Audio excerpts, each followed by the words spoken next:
News 4 Today begins with breaking news. Good morning. I'm Erica Gonzalez, and we begin with that breaking news. The United States has captured Venezuela's president and his wife. This is what it looked like overnight in Caracas.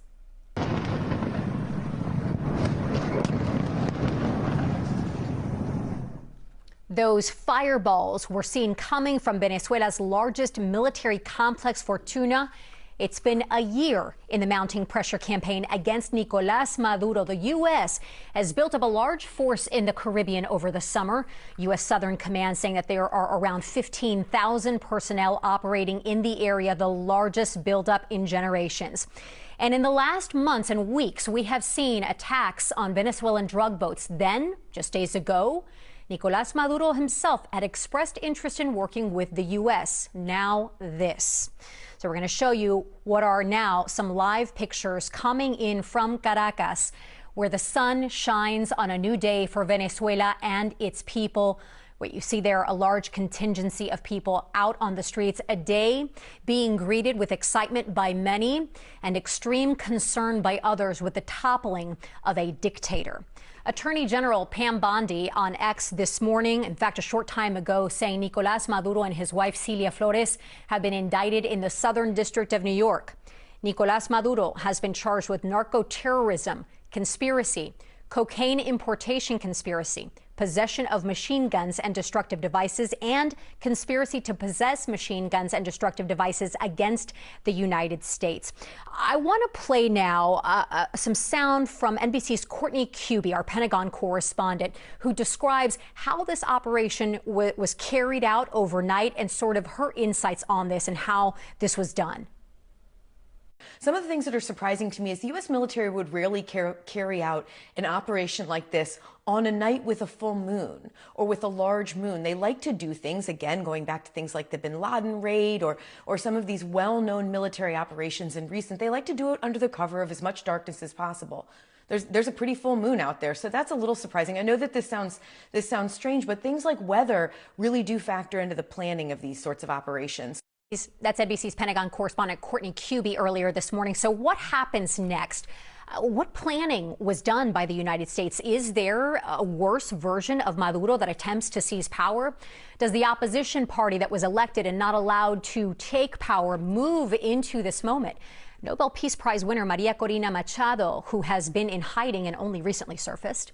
Venezuela is one of 3 remaining dictatorships in the region, along with Nicaragua and Cuba.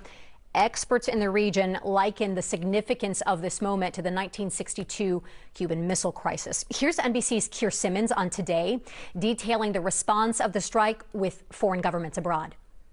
It's inevitably denounced by Cuba, Colombia expressing deep concern, condemnation from Iran. This is a multi-layered action by the United States in terms of the international implications. Remember, Iran is very close to Venezuela, and it has got protests there. And just in the past 24 hours, President Trump has been threatening the Iranian government, saying, if you target those protesters, we will target you. You mentioned Russia. Russia saying that this is armed aggression against Venezuela, describing it as concerning and condemnable. President Putin and Maduro are allies. They have been very close. So in that sense, it weakens Russia. At the same time, Russia looking to play the diplomat, President Putin and the Kremlin saying, well, we will help to stabilize this. One final point, Peter, silence from China.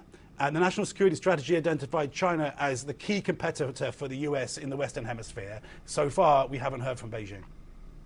NBC's Keir Simmons speaking with Peter Alexander this morning on Today. It is estimated some 8 million people, about a quarter of the country's population, has fled the Maduro regime, categorized by U.S. officials as an illegitimate leader. The country's opposition leader, whom you see here, Maria Corina Machado, whom I mentioned a moment ago, was not allowed to take the reins of her country after winning the last election and went into hiding, fearing for her safety. We know that she was, in fact, able to escape recently when she stunned the world, accepting the Nobel Peace Prize in person. This is video of those moments. I want to play now some reaction coming in from Doral, Florida, where you can feel the people's excitement learning that Maduro has been captured by U.S. forces. This interview is with our Telemundo partners there on the ground. We're going to play that in full for you, and I'll translate it. Bueno, primero que todo me siento muy emocionado I feel de esta gran very noticia a las overwhelmed 2 de with la emotion mañana que me enteré with this por great news tener una that I Venezuela learned libre this morning, que lo to have a venimos free soñando de hace Venezuela. 26 años y lo digo Something como we've been dreaming of for the preso last político, 26 como years. prisionero del régimen And I venezolano say que this as a estuve political 5 prisoner años preso of the en Maduro la ciudad regime. de San Cristóbal, tierra de Venezuela. Soy gocho y fue una experiencia bastante desagradable y hoy pido This was an a todos unfortunate los experience that I venezolanos suffered, que and apoyemos a today los presos políticos que tenemos ahorita we are todavía gathered encerrados en la in cárcel de support Venezuela. of all those Tener mucho political cuidado prisoners that are con still in nuestros presos Venezuela to this políticos. moment and to this Esto es day. un encuentro de emociones entre lágrimas Some mixed y feelings mucha and alegría. crying Han this sido morning. 26 años de sometimiento. It's been 26 Yo tenía years of 10 this. años cuando llegó esta tragedia a mi país. I was 10 years Me tocó old when this huir y tragedy dejar a came mi to my hijo country. de 2 años. I Han left sido 6 behind años sin ver a a mi child familia, of así 2 que hoy years es un old. día It's been para 6 years celebrar, since I've been able to see my agradecido family in con el gobierno Venezuela. del presidente Trump por haber tenido el impulso y la gallardía de And defendernos I y de commend ayudarnos President a Trump salir de for esto. Los having venezolanos the dimos impulse and the todo lo que courage to be able pudimos to take this democráticamente. action. Yo vi caer amigos muertos, presos, I've seen my perseguidos, yo friends mismo en el murdered, destierro y held tantos miles de prisoner, venezolanos. held hostage in Así que Venezuela. hoy amanecimos And today, con una alegría y esperamos we have pidiéndole a woken Dios up que to todo termine an de enthusiasm encaminarse and bien excitement for y this que new podamos day. volver a casa. And hopefully one day we will be able to return home and embrace each other.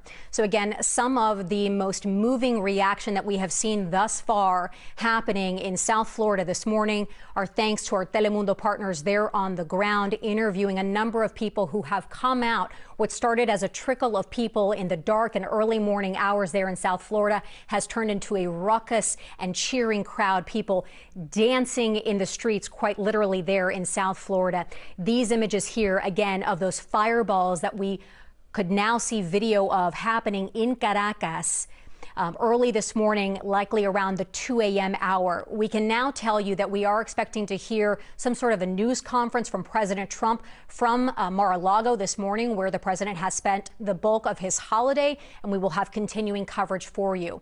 But it is an unprecedented morning in the United States, and in Venezuela, we'll have continuing coverage for you.